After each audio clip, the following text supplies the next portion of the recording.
أعوذ بالله من الشيطان الرجيم. بسم الله الرحمن الرحيم. رب يسر ولا تعسر وتمم بالخير. رب اشرح لي صدري ويسر لي أمري واحلل عقدة من لساني يفقه قولي. سبحانك لا علم لنا إلا ما علمتنا إنك أنت العليم الحكيم.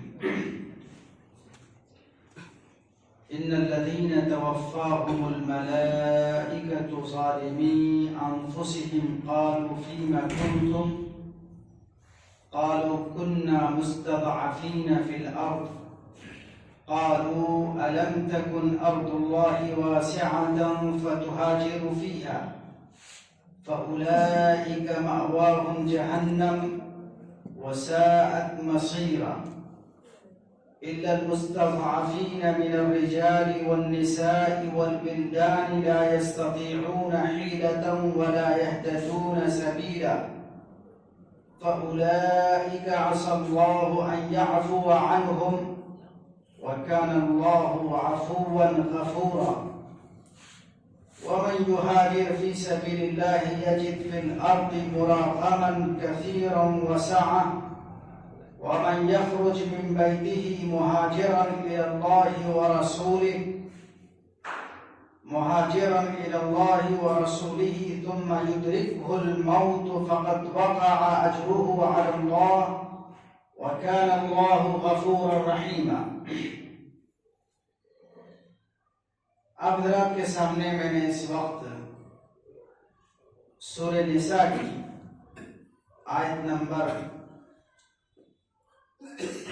97 سے لے کر 100 یعنی 97 سے لے کر 100 تک کی تلاوت کی. میں سب سے پہلے ان 3 آیتوں کا ترجمہ پیش کرتا ہوں کہ اللہ تعالی نے ان 3 آیتوں میں کیا بیان فرمایا ہے. تو سب سے پہلے ترجمہ آپ سن لیں. ترجمہ یہ ہے کہ بلا شبہ وہ لوگ جن کی روح فرشتے قبض کریں اس حال میں کہ انہوں نے اپنے آپ پر ظلم کیا ہوگا، یعنی جن کی روح قبض کریں گے انہوں نے اپنے آپ پر ظلم کیا ہوگا، تو فرشتے ان سے پوچھیں گے. جب روح قبض کریں گے تو فرشتے ان سے پوچھیں گے تم کیا کرتے رہے اس دنیا میں، تم کیا کرتے رہے، کیا کرتے رہے. تو وہ لوگ جواب دیں گے جن کی روحیں قبض کی جائیں گی، وہ لوگ جواب دیں گے ہم زمین میں بڑے ہی لاچار اور بے بس اور کمزور تھے، ہم کیا کر سکتے تھے. تو فرشتے ان کے اس جواب پر فرشتے پھر سے ان کو سوال کے انداز میں ان کے جواب کا جواب دیں گے اور کہیں گے کہ کیا اللہ کی زمین وسیع اور کشادہ نہیں تھی کہ تم دوسری جگہ چلے جاتے، ہجرت کر کے دوسری جگہ چلے جاتے. یہ فرشتوں کا جواب ہوگا. پھر اللہ فرماتا ہے کہ ایسے لوگوں کا ٹھکانہ جہنم ہوگا جن کا تذکرہ ابھی فوراً بیان ہوا، اور جہنم برا ٹھکانہ ہے. اس کے بعد پھر اللہ تعالیٰ الگ کرتا ہے، یعنی جس جماعت کا بھی بیان ہوا کہ فرشتے ان سے سوال و جواب کریں گے، ان سے پوچھیں گے کہ تم اس دنیا میں کیا کرتے رہے، اس کی کیا صورتحال میں بھی آپ کو بتاؤں گا. تو فرشتے جواب دیں گے کہ ہم زمین میں لاچار اور بے بس تھے. تو یہ جواب ان کا قابل قبول نہیں ہوگا اور اللہ فرماتا ہے کہ ان کا ٹھکانہ جہنم ہوگا. لیکن اسی جماعت سے اللہ کچھ لوگوں کو الگ کرتا ہے، کچھ لوگوں کو کی کیٹیگری الگ بناتا ہے، ان کا ٹھکانہ جہنم نہیں ہوگا. وہ کون سے لوگ ہیں؟ الا المستضعفین، سوائے ان لوگوں کے جو کمزور، واقعتاً کمزور تھے، حقیقتاً کمزور تھے. یعنی انہوں نے جو بیان کیا کہ ہم کمزور تھے، وہ اصل کمزوری نہیں تھی ان کی، وہ حقیقت میں کمزور، بے بس اور لاچار نہیں تھے، ان کا بہانہ تھا. لیکن اللہ فرما رہا ہے کہ واقعتاً حقیقتاً جو لوگ کمزور ہیں، چاہے وہ مرد ہوں یا عورت ہوں یا بچے ہوں، اور ان کی کمزوری کی علامت کیا ہے؟ وہ کس طرح کمزور ہیں کہ نہ تو وہ کوئی تدبیر کر سکتے ہیں اور نہ ان کو کسی راستے کا علم ہے. تدبیر کرنے کا مطلب یہ ہے کہ ہم یہ جگہ چھوڑ کر جائیں تو کیسے جائیں. ایک تو یہاں چھوڑنا، پھر دوسری جگہ حاصل کرنا، اور دوسرا یہ کہ جائیں تو کس راستے سے جائیں، کون سا راستہ، کیا ذریعہ ہو. جو لوگ یہ نہیں جانتے اور اس پر قادر نہیں ہیں، چاہے وہ مرد ہوں یا عورت ہوں یا بچے ہوں، وہ واقعتاً کمزور ہیں. تو اللہ تعالیٰ نے اس کیٹیگری کو الگ کر لیا ہے کہ ان کا ٹھکانہ جہنم نہیں ہوگا. تو انہی کے بارے میں اللہ فرماتا ہے کہ امید ہے کہ اللہ ایسے لوگوں کو معاف فرمائے گا، اور اللہ معاف کرنے والا اور مغفرت فرمانے والا ہے. پھر آگے خدا تعالیٰ ایک اصولی بات بیان فرماتا ہے، ایک قانون، ایک قاعدہ، ایک اصول بتاتا ہے. وہ کیا ہے؟ جو بھی اللہ کے راستے میں ہجرت کرے گا وہ اس سرزمین میں وسیع اور کشادہ جگہ پائے گا اور اپنے لیے کشادگی پائے گا. اور جو بھی اپنے گھر سے نکلے گا اس حال میں کہ وہ اللہ اور ان کے رسول کی طرف ہجرت کے ارادے سے نکلے گا، ابھی وہ راستے ہی میں ہے کہ موت اس کو آ پکڑے گی، تب بھی اس کا اجر اللہ پر ثابت ہو جائے گا، یعنی ہجرت کا ثواب اس کو مل جائے گا، چاہے وہ اپنے مرکز پہ پہنچا ہو یا نیت کی گھر سے نکلا. اللہ تعالیٰ مغفرت فرمانے والا اور رحم فرمانے والا. میں دوبارہ اس کا ترجمہ کرتا ہوں ایک دم سلیس رواں. تو قرآن کیا کہہ رہا ہے؟ بلا شبہ وہ لوگ جن کی روحیں فرشتے قبض کر رہے ہوں گے اس حال میں کہ انہوں نے اپنے آپ پر ظلم کیا ہوگا ہجرت نہ کر کے. تو فرشتے ان سے سوال کریں گے تم کیا کیا کرتے رہے؟ تو وہ حضرات کہیں گے ہم کیا کر سکتے تھے، زمین میں بڑے ہی لاچار، بے بس اور کمزور تھے. تو فرشتے جواب دیں گے کیسی لاچاری، کیسی بے بسی، کیا اللہ کی زمین وسیع نہیں تھی کہ تم اس میں ہجرت کر جاتے؟ تو ایسے لوگوں کا ٹھکانہ جہنم ہوگا، اور جہنم برا ٹھکانہ ہے. ہاں، سوائے ان لوگوں کے کہ ان کا ٹھکانہ جہنم نہیں ہوگا جو واقعتاً کمزور تھے، مردوں میں سے، عورتوں میں سے اور بچوں میں سے.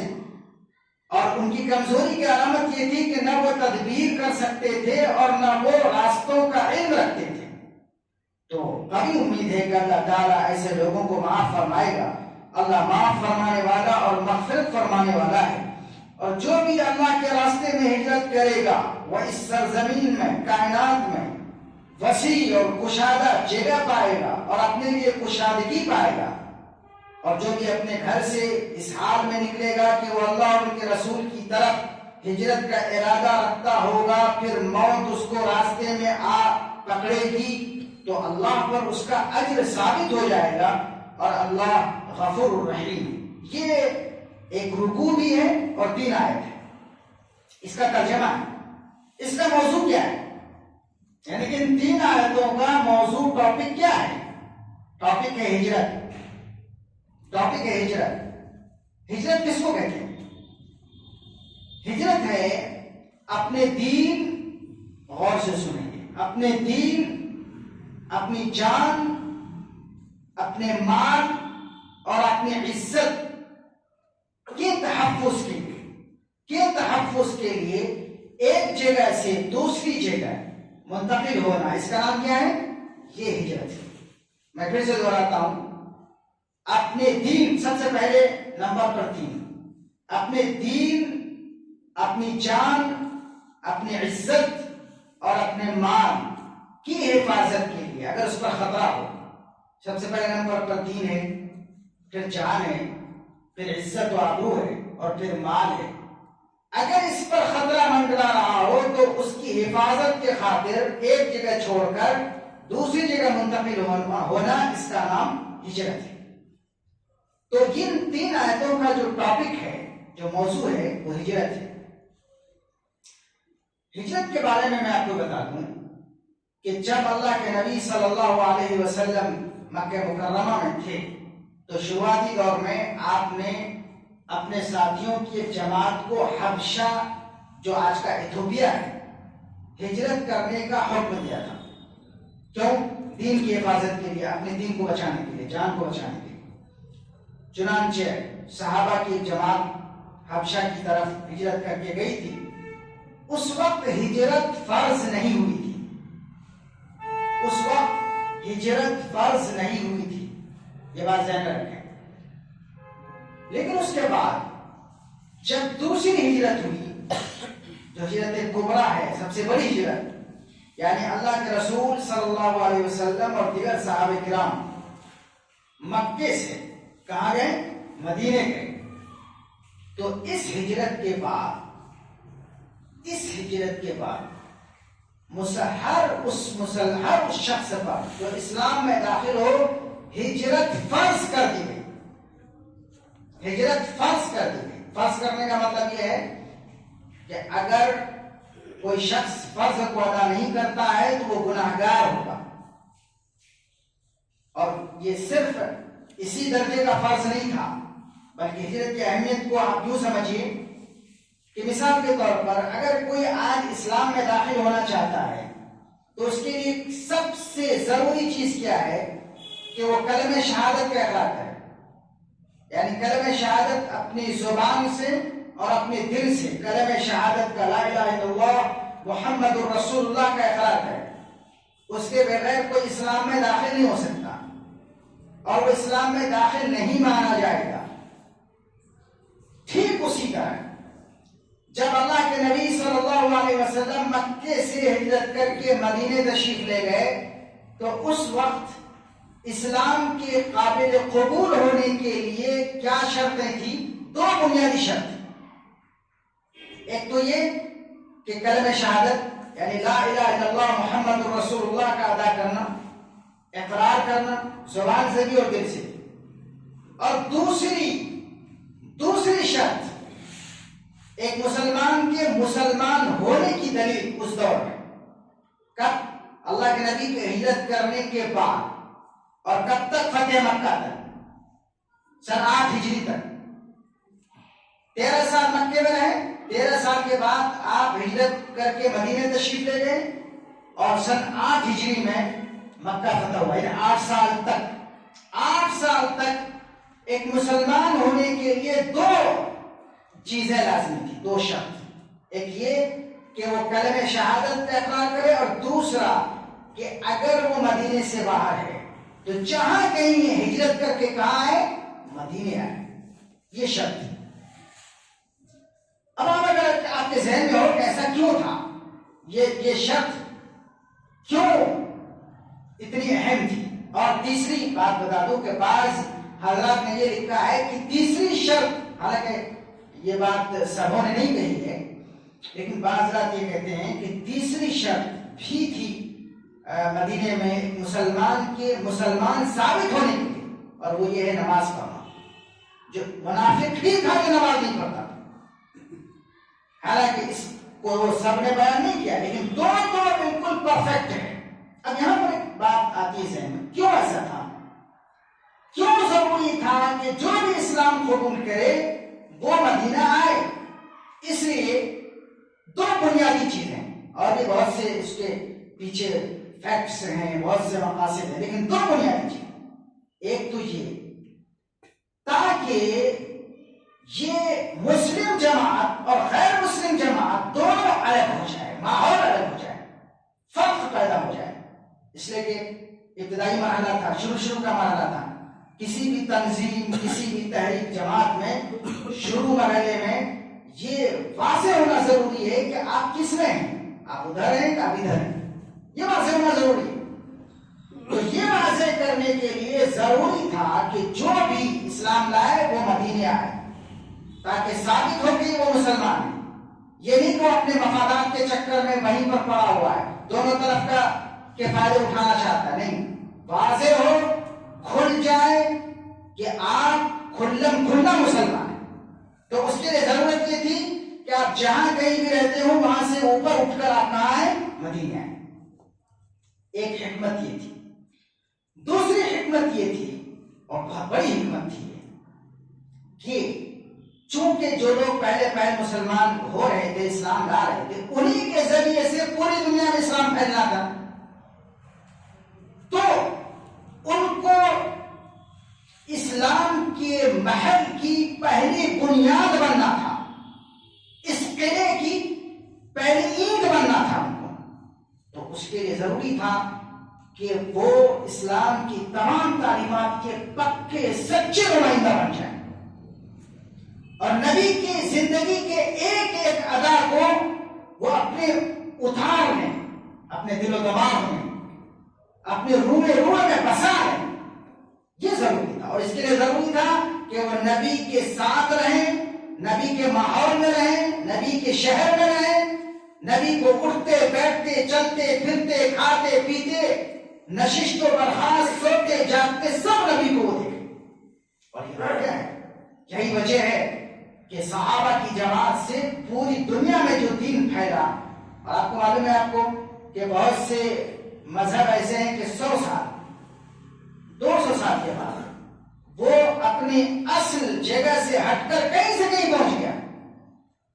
لیکن آج 1500 سال ہو رہے ہیں، لیکن آپ دیکھیں گے کہ بہت سی چیزیں آئیں، بیچ میں داخل ہونے کی کوشش کی، لیکن سب چھڑ جاتا ہے اور اسلام اپنے اصل شکل کا باقی رہتا ہے. کہیں دیکھیں، اگر کوئی دنیا میں دیکھیں گا، مثال کے طور پر آپ اذان دیکھ لیجئے، نماز دیکھ لیجئے، آپ پوری دنیا میں چلے جائیے، آپ اذان آپ کو یہیں ملے گی.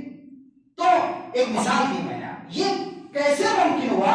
صحابہ کی اسی جماعت سے ممکن ہوا جو مدینے میں آئے اور جن کے لیے آنا شرط قرار کیا کہ وہ آنا ضروری ہے، ورنہ اس کے بغیر اسلام ان کا مرتبہ نہیں.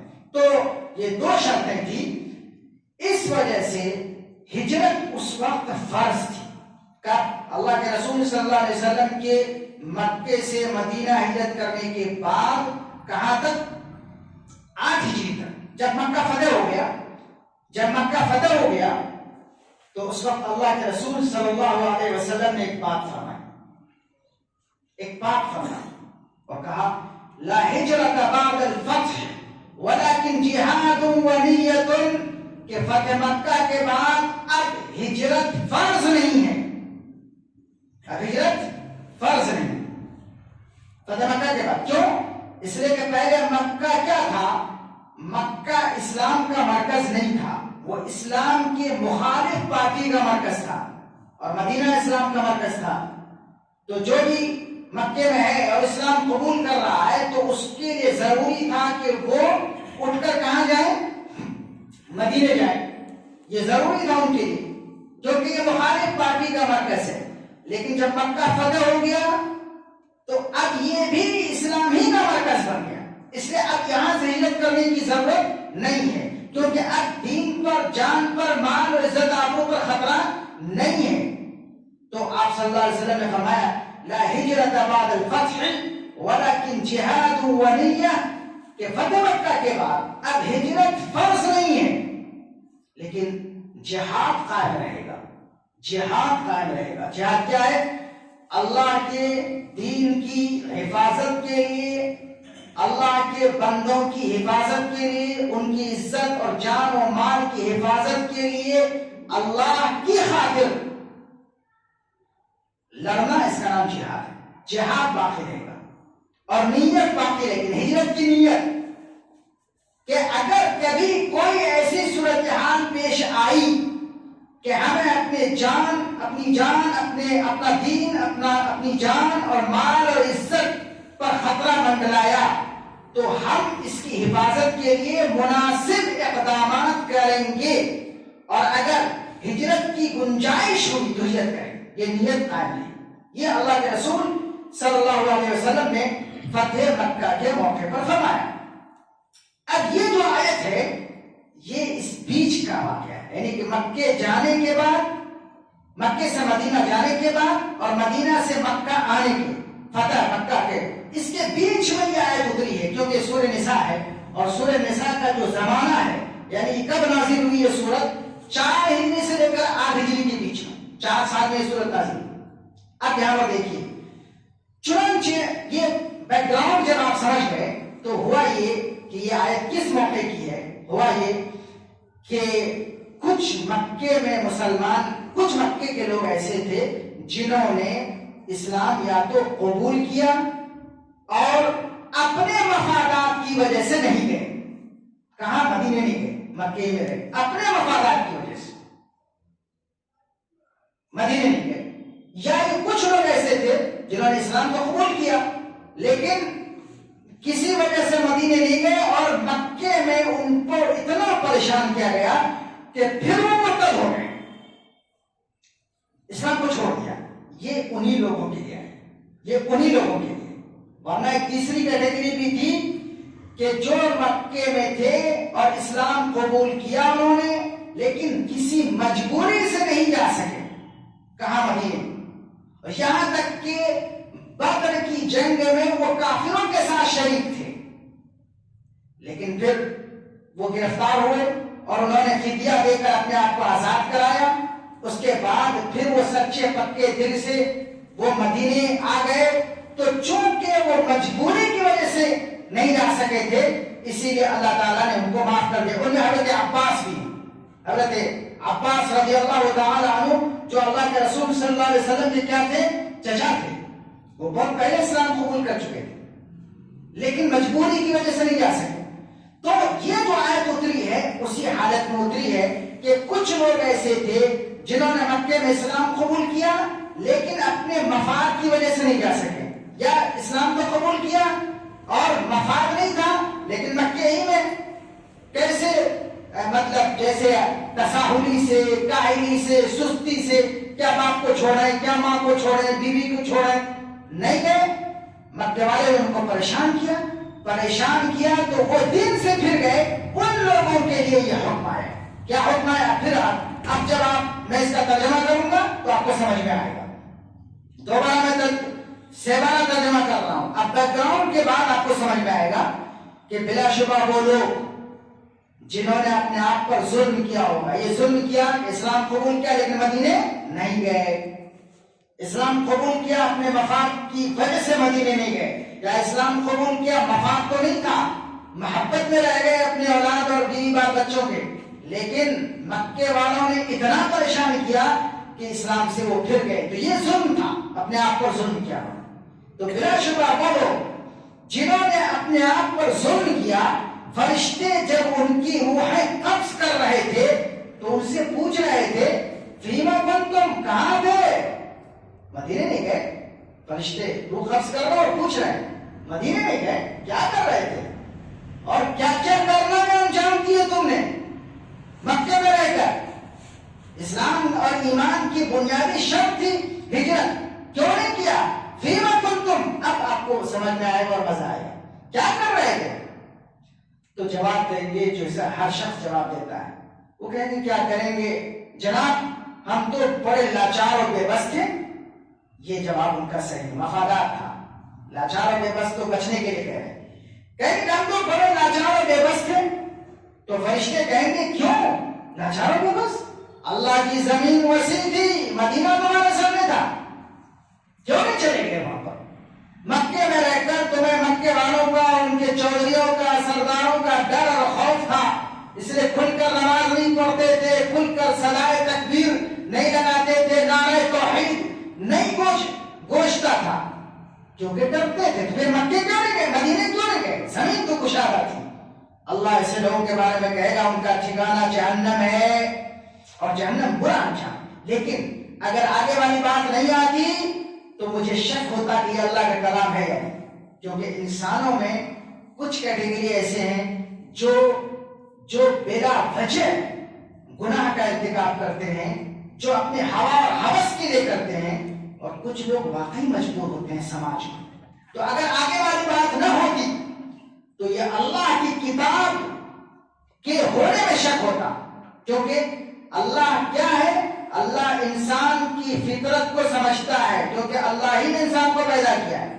اللہ ہی نے سماج بنایا ہے، اللہ ہی نے کمزور بھی بنایا ہے اور طاقتور بھی بنایا ہے، اللہ جانتا ہے۔ اس لیے آگے والی بات کہی کہ ان لوگوں کا ٹھکانہ تو جہنم ہوگا، لیکن وہ لوگ جو واقعی کمزور ہیں، یعنی واقعی بے بس اور لاچار ہیں، چاہے مرد ہوں یا عورت ہوں یا بچے ہوں، اور ان کا حال یہ ہے کہ نہ ان کے پاس کوئی تدبیر ہے اور نہ راستے کا علم ہے، تو اللہ ایسے لوگوں کو امید ہے کہ معاف فرمائے گا۔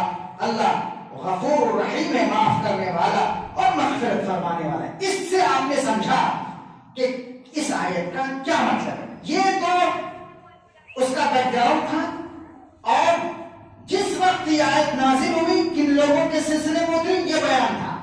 آج کیا اس سے ہمیں سبق ملتا ہے؟ آج ہمیں اس سے کیا سبق ملتا ہے؟ اس سے یہ سبق ملتا ہے ہمیں کہ ہجرت جو فرض تھی وہ تو ظاہر فرض نہیں رہی، لیکن علماء فرماتے ہیں، فقہاء فرماتے ہیں کہ ہجرت عام طور پر اور وہ ہجرت جس کی میں نے ڈیفینیشن ابھی آپ کو سامنے پیش کیا، مستحب ہے، یعنی بہتر ہے۔ اگر کہیں کوئی ایسا ماحول ہو تو عام طور پر ہجرت مستحب ہے، لیکن بسا اوقات خاص حالت میں ہجرت فرض ہے۔ کیسے؟ اگر وہی کنڈیشن پیدا ہو جائے جو کنڈیشن مکے کی، مثال کے طور پر ایک سماج میں ایک شخص رہ رہا ہے، اس کے دین پر خطرہ ہے اور وہ وہاں سے منتقل ہو سکتا ہے، اس کے پاس صلاحیت بھی ہے، کیپیسٹی بھی ہے اور جانکاری بھی ہے۔ کیپیسٹی اس کا مطلب یہ ہے کہ وہ دوسری جگہ زمین لے سکتا ہے۔ اب میں بات جو کر رہا ہوں وہ شہر کی بھی ہو سکتی ہے اور ملک کی بھی ہو سکتی ہے، یہ آپ کے سمجھنے کے لیے۔ ملک سے ملک بھی ہو سکتا ہے اور ایک شہر سے دوسرا شہر بھی ہو سکتا ہے۔ اگر آج کے دور میں اگر اس کے دین پر خطرہ ہے اور اس کے پاس گنجائش ہے، گنجائش اس معنی میں کہ وہ ہجرت کرنے پر قادر ہے، اس کے پاس پیسہ ہے، اس کے پاس ذرائع ہیں، وہ دوسری جگہ خرید سکتا ہے، جا سکتا ہے اور معلومات ہیں، اگر اس کے باوجود بھی اگر وہ ہجرت نہیں کرتا ہے تو گناہگار ہوگا۔ کب؟ جب دین کا خطرہ ہے۔ اسی طرح اگر اس کی جان کو خطرہ ہے اور اگر اس کے پاس تدبیر بھی ہے اور راستہ بھی جانتا ہے، وہ کر سکتا ہے، تو ہجرت اس کو کرنا چاہیے۔ اگر وہ نہیں کرتا ہے تو اس کے لیے کیا ہے؟ پھر وہ گناہگار ہوگا۔ لیکن اگر اس حالات ایسے ہیں کہ وہ نقل مکانی نہیں کر سکتا، بہت بڑا جھمیلا ہے، نقل مکانی نہیں کر سکتا اور اس کے پاس معلومات بھی نہیں ہے کہاں جائیں، بہت سے لوگ اس قابل نہیں ہوتے ہیں، تو اگرچہ اس کی جان اور اس کے مال کو خطرہ ہے، لیکن اگر وہ واقعتاً ہجرت نہیں کر سکتا تو اللہ اس کو کیا کرے گا؟ معاف فرمائے گا۔ لیکن معاف فرمانے کے لیے جو یہاں پر لفظ استعمال کیا ہے وہ بتانا چاہتا ہوں میں۔ اللہ نے کیا کہا؟ قوی امید ہے، یہ نہیں کہا کہ اللہ معاف فرما ہی دے گا۔ یہ الگ بات ہے کہ تمام تفسیر کرنے والے کہتے ہیں کہ جب اللہ امید کا لفظ استعمال کرے تو اس کا مطلب ہے کہ وہ کر ہی دے گا، کیونکہ جو سخی ہوتا ہے اگر وہ یہ کہتے اچھا دیکھیں گے تو اس کا مطلب ہے کہ وہ ضرور کرے گا۔ تو اللہ جب یہ کہے کہ امید ہے کہ، لیکن سوال پیدا ہوتا ہے کہ کہا کیوں؟ امید کیوں کہا؟ اس لیے یہ بتانا ہے کہ بہتر تو یہی تھا کہ تم ہجرت کرو اپنے دین کے لیے، اپنی جان کے لیے، اپنے مال اور عزت کو بچانے کے لیے، لیکن اگر نہیں کر سکے، واقعی کمزور ہو، اور کیسے کمزور؟ یہاں پر 3 کیٹیگری بیان کی ہے، ایک مردوں کی، ایک عورتوں کی، چاہے مرد ہوں یا عورت ہوں، یا بچوں کی۔ بچوں میں بات کرنے کی کیا ضرورت ہے؟ یعنی ایسی کمزوری، ایسی لاچاری، ایسی بے بسی ہو جیسے بچے ہوتے ہیں، یہ بچہ کہاں جائے؟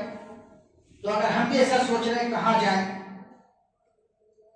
اس جیسی حالت ہو تب اللہ کیا کرے گا؟ معاف فرمائے گا۔ لیکن اگر آپ اپنے آپ میں کانفیڈنٹ ہیں، اگر آپ کو اپنے اوپر بھروسہ ہے، آپ اپنے لیے بھلا سوچتے ہیں، تو کم از کم ذہن میں یہ رہنا چاہیے کہ اگر ہم کو اس سے بہتر کہیں موقع مل سکتا ہے تو اس کی نیت، اس کا ارادہ ضرور رکھنا چاہیے۔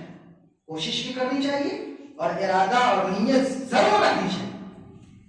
یہ ایک حالت ہے. لیکن اس سے ایک اور حالت میں بتاتا ہوں میں.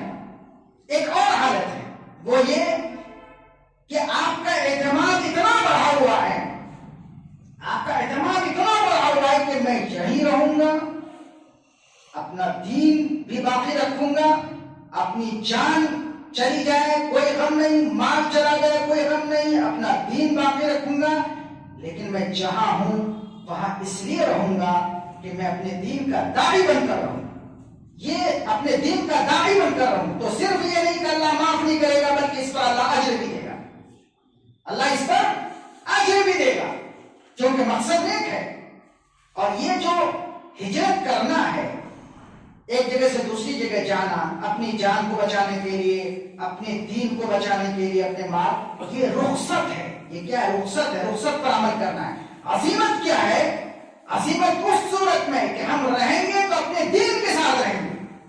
عزیمت یہ نہیں کہ رہیں گے تو وہیں ضم ہو جائیں گے، بہ جائیں گے، جو وہ کر رہا ہے وہی کریں گے، ڈنڈوت کر رہا ہے تو ڈنڈوت کریں گے، اشقا لگائیں گے، گھر کے آگے اپنا نام چھوڑ کر کسی اور کا نام لکھوا دیں گے کہ لوگ سمجھیں کہ محلے میں کوئی اور نہیں رہتا، سب ایک ہی طرح کے رہتے ہیں، اور ہمارے گھر سے کوئی خوشبو نہ جانے پائے، ثابت کرنا ہے کہ ہم انہی کے ساتھ رہتے ہیں.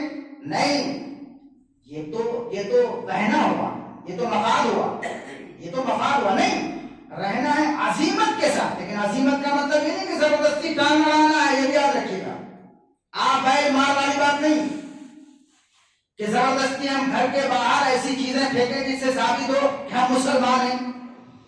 کوئی کہے تو ہم جمہوریت میں رہتے ہیں. یہ عزیمت کا مطلب نہیں. آپ بیل مار والی بات نہیں. یہ ہے کہ اگر مشکل حالات آئیں گے تو اس میں ہم ہر حال میں دین پر قائم رہیں گے، اور جان چلی جائے، مال چلا جائے، فکر نہیں، لیکن دین کو محفوظ رکھیں گے. تو یاد رکھیے، ایسے میں یہ نہ صرف یہ کہ اللہ معاف فرمائے گا، بلکہ اللہ اجر اور ثواب بھی دے گا. تو ہجرت کی بڑی اہمیت ہے. پھر سے میں ہجرت کی تعریف آپ کے سامنے بیان کرتا ہوں. ہجرت کا مطلب یہ ہے کہ اپنی جان، اپنا دین، اپنی جان، اپنا مال اور عزت و آبرو کی حفاظت کے لیے ایک جگہ کو چھوڑ کر دوسری جگہ جانا، اس کا نام ہجرت ہے. ہجرت کی ایک شکل اور ہے جس کو حدیث میں بیان کیا گیا ہے، جو ہر وقت کرنے کا ہے، اور وہ ہے گناہ سے ہجرت کر کے نیکی کی طرف جانا. گناہ سے ہجرت. ایک تو تھا مکے سے مدینے کو جانا، وہ ختم ہو گیا. ایک ہے ابھی بھی کہیں ایسا ماحول ہو مکے والا، اس کو چھوڑ کر مدینے کے ماحول میں جانا، یہ دوسرا. تیسرا ہے جو ہر وقت ہمارے اندر کرنے کا ہے، اور وہ ہے گناہوں سے نیکی کی طرف ہجرت. گناہ چھوڑ کر نیکی کی طرف جانے کے لیے قصد کرنا، ارادہ کرنا. ایک واقعہ سنا کر میں اپنی بات ختم کرتا ہوں. صحیح حدیث میں ہے، اللہ کے رسول صلی اللہ علیہ وسلم نے فرمایا کہ بنی اسرائیل میں ایک شخص تھا، اس نے 99 قتل کی. 99 قتل. اب آپ سوچیں، اب اس کے اندر کہاں سے دل میں ایک ہوا کا، توبے کی، نیکی کی ایک کمیے کہ کوپل پھوٹی اس کے دل میں، کہاں سے؟ اور ایک ہوا چلی، ایک چھوٹا سا آیا تو وہ گھبرایا اور گیا ایک ایسے شخص کے پاس جس کے پاس سچا علم نہیں تھا، عبادت گزار تھا، سچا علم نہیں تھا. اس نے کہا کہ حضور میں آپ کے پاس آیا ہوں، میں نے 99 قتل کیے ہیں، کیا معافی مل سکتی ہے؟ کہا ظالم، 99 قتل اور اس پر معافی کبھی نہیں. تو اس نے کہا کہ اب جب نہیں مل سکتی معافی تو سنچری پورا کر دوں. اس کا بھی صاف کر دیا، اس کو بھی قتل کر دیا. اب 100 ہو گئے.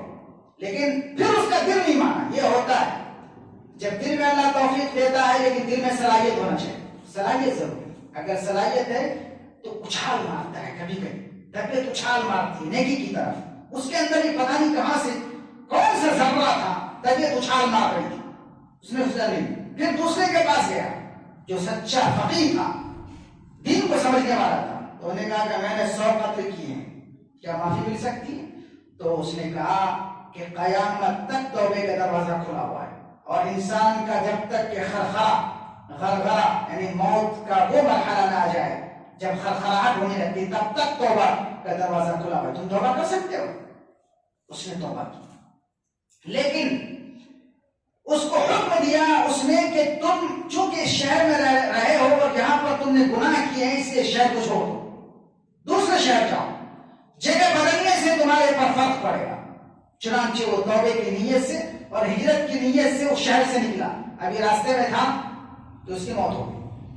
اب آپ دیکھیے، جب موت ہو گئی تو فرشتے آئے اور جھگڑنے لگے، عذاب کے فرشتے کہہ رہے ہیں کہ اس نے 100 قتل کیے ہیں، میں لے جاؤں گا، ابھی توبہ کی نہیں تھی اس نے، ابھی تو جاری رہا ہے، وہ توبہ مکمل نہیں ہوا اس کا، میں لے جاؤں گا۔ رحمت کے فرشتے کہہ رہے ہیں اس نے توبے کی نیت کر لی تھی، اب کیا ہو؟ یہ صحیح حدیث میں ہے۔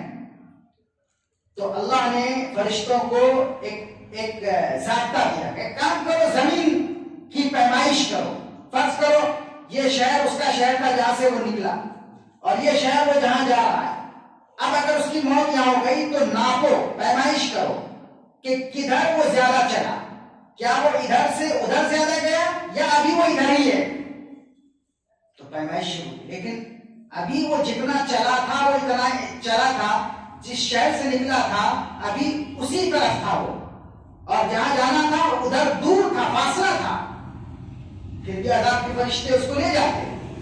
اللہ نے اپنے حکم سے زمین سے کہا اس حصے کو کہ تم قریب ہو جاؤ، اور اس سے کہا کہ تم دور ہو جاؤ، اور جب فرشتوں نے ناپا تو دیکھا کہ ادھر والا قریب ہے، کہا کہ میں لے جاؤں گا۔ رحمت کے فرشتوں نے کہا میں لے جاؤں گا۔ یہ کس وجہ سے ہوا؟ یہ ہجرت کا ارادہ اور توبے کی نیت۔ اسی کے بارے میں دیکھیں آخر میں کہا ہے جو اللہ کے راستے میں نکلے گا تو اللہ کی زمین میں وہ اپنے لیے بڑی گنجائش اور بڑی وسیع زمین پائے گا، اور جو بھی اپنے گھر سے نکلے گا اس حال میں کہ اللہ ان کے رسول کی طرف ہجرت کا ارادہ رکھتا ہوگا، پھر موت آ جائے گی اس کو راستے ہی میں، تو اس کا اجر اللہ پر ثابت ہو جائے گا، اللہ غفور رحیم، اللہ اس کو معاف کر دے گا۔ سبحان اللہ بحمدہ، سبحان اللہ بحمدک، ونشهد ان لا الہ الا انت، ونستغفرک ونتوب الیک۔ سبحان ربک رب العزة عما یصفون، وسلام علی المرسلین، والحمد للہ رب العالمین۔